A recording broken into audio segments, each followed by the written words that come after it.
The 10th of May, 1940, World War II, the Netherlands.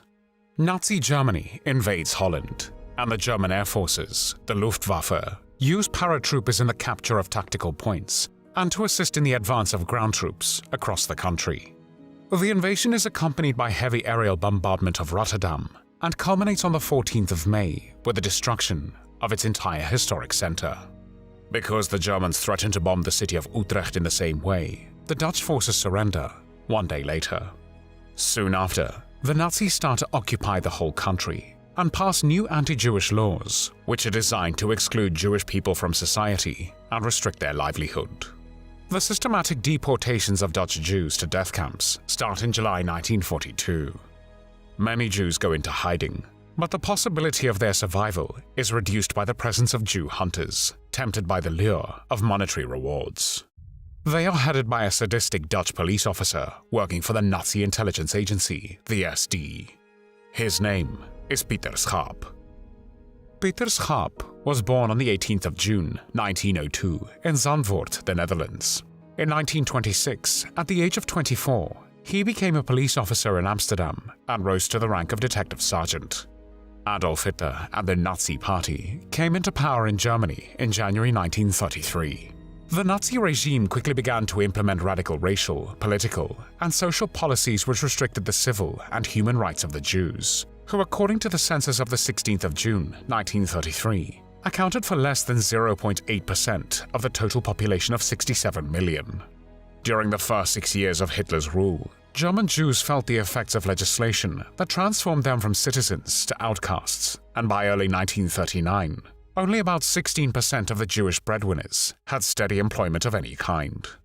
While in January 1933, some 522,000 Jews by religious definition lived in Germany, approximately 304,000 of them emigrated during the first 6 years of the Nazi dictatorship.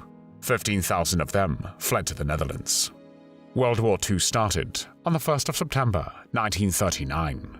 On the 10th of May 1940, Germany invaded the Netherlands. Soon after, a civil administration was installed under the SS auspices, and Arthur Seyss-Inquart was appointed Rijkskommissar of the Netherlands. Among his first steps were a series of laws posing economic discriminations against the Jews. During 1940, the German occupation authorities banned Jews from the civil service and required Jews to register the assets of their business enterprises.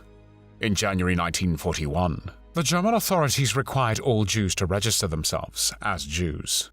The Germans claimed that the requirement that all Jews register was for their own safety, but the truth was that it enabled their future deportations, as the Nazis could easily track them down. A total of 159,806 persons were registered, including 19,561 persons born of mixed marriages. The total number included some 25,000 Jewish refugees from the German Reich. A Jewish council was established in February 1941. Regulations which forced Jews to wear a yellow Star of David on their clothing as a means of identification were announced in the Netherlands on the 29th of April, 1942.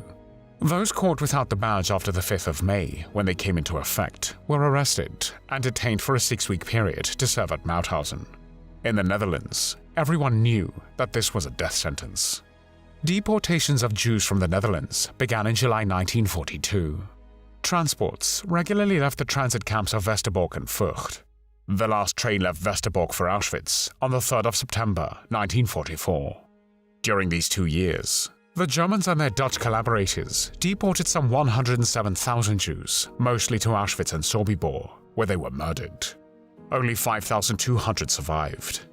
In addition, 25,000 to 30,000 Jews went into hiding, assisted by the Dutch underground. In 1943, Pieter Schaap became a member of the Office of Jewish Affairs of the Amsterdam Police, which arrested and interrogated Jews in hiding. The department was under the leadership of the SD, a Nazi Party intelligence service. In his position, Schaap, who soon acquired a reputation as a fanatical persecutor of Dutch Jews, was jointly responsible for the arrest of 10,000 Jews who were subsequently deported to concentration camps in the East. Some of them, however, were not transported, as they did not survive his sadistic interrogating methods. He would often beat and whip his victims or have their fingernails pulled out. Some of the captured Jews were also given a choice: either go to the east or work together with the Nazis. The procedure went as follows. The so-called V-women or V-men, who were collaborators secretly working as a kind of agent provocateur for the Germans, in this case the SD, contacted intended victims, gained their trust, and extracted as much information as possible. Subsequently, Schaap was informed and made the arrests. People who went into hiding were punished or extorted. As long as they performed well, these V agents did not have to fear deportation, did not have to wear a yellow star, and also received good monetary rewards. At first, Schaap used heavy threats, but soon he managed to manipulate them into doing their work with enthusiasm. Those who did not deliver enough were again threatened by him with transport to Nazi camp. Schaap's most famous Jewish agent was Ans van Dijk, who together with her accomplices betrayed 145 people, 107 Jews, and 38 non-Jewish Dutchmen in the period between May 1943 and August 1944. Only a small proportion of these people survived the concentration camps. However, she may have been responsible for the deaths of as many as 700 people. She betrayed anyone who got in her way. Friends, her own brother, his wife, and their 3 children, as well as the family of her steady girlfriend.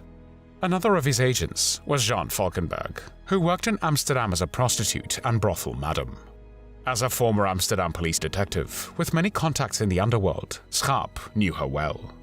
She was not a Jew, but she had been married to a Jewish man for a while, and then had a relationship with a Jewish market vendor. She therefore had good contacts in Jewish circles and helped Jews with false identity cards and hiding addresses. However, she was caught by the Nazis and then became active as Schaap's agent, who used her to hunt Jews. She betrayed about 50 of them. During the raids, Schaap appropriated money as well as valuables from the Jews. During one such raid, he was seen putting a box of jewelry and a briefcase of silver cutlery into his pocket. The valuables, worth around 10,000 guilders, belonged to a Jew named Martin Cohen, who ended up in Westerbork transit camp and was then deported to Auschwitz, where he died on the 6th of September, 1944. On another occasion, he arrested Fritz Stibbe, a Jewish man who before the war had earned his living as a sales representative. In 1942, he went into hiding but was betrayed, and on the 2nd of May, 1943, he was arrested by Schaap at his hiding place in Amsterdam. When his friend and colleague Moses Velleman visited him, he was also taken along. Stibbe died in Sobibor on the 14th of May, 1943, and Moses Velleman was murdered in the same extermination camp 1 week later. Though Schaap was married, he had a number of affairs and had no problem with having sexual relations with Jewish collaborators, which under the law for the protection of German blood and German honor was punishable by severe imprisonment or even death. However, at the time, it was a common practice that both Dutch and German SD members of the Office of Jewish Affairs had affairs with Jewish women. In 1944, together with his boss Abraham Kaper and 8 others, Schaap was sent to a German police station in Groningen to strengthen the local police team.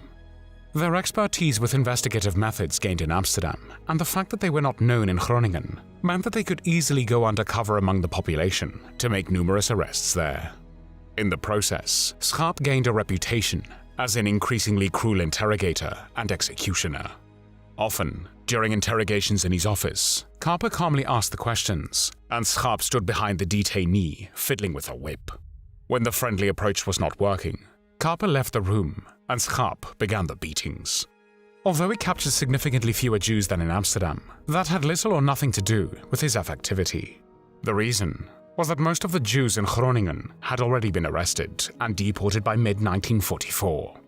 One of Schaap's most outstanding collaborators was Leopold David de Jong, who lived in Hemstede and was married to a German, non-Jewish woman.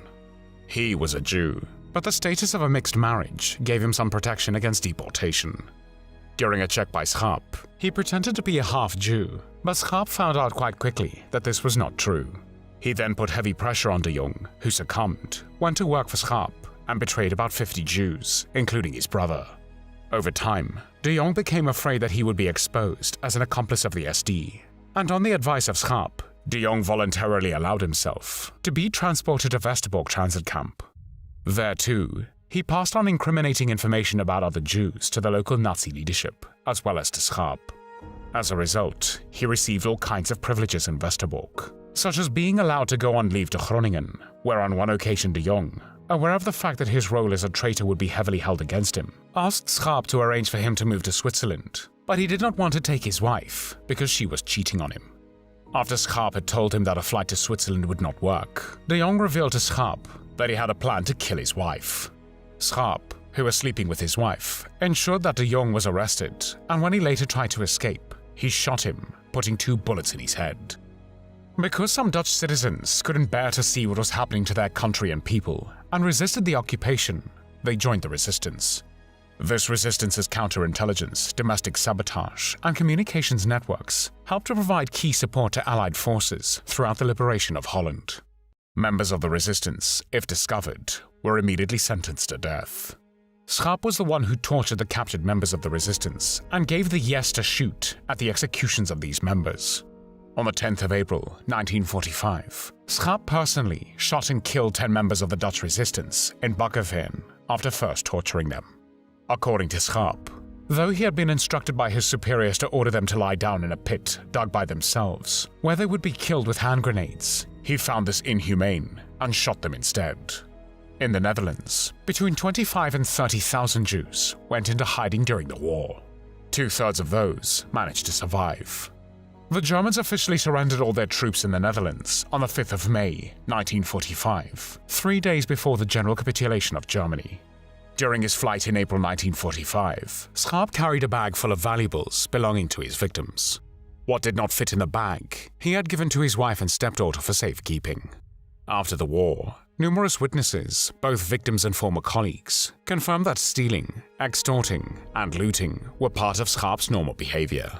While Schaap's wife, Maria Hendrika, was charged after the war for taking stolen property from victims from him, Schaap himself was captured, tried, and sentenced to death for crimes he had committed during the war. In a desperate attempt to save his life, Pieter Schaap, who during his reign of terror had no mercy with his victims, made an appeal for clemency. However, his request was rejected. Schaap was 47 years old when he was executed by firing squad on the 29th of June, 1949 in Groningen. He was executed together with his former boss, Abraham Kapper. There were no tears shed for Pieter Schaap.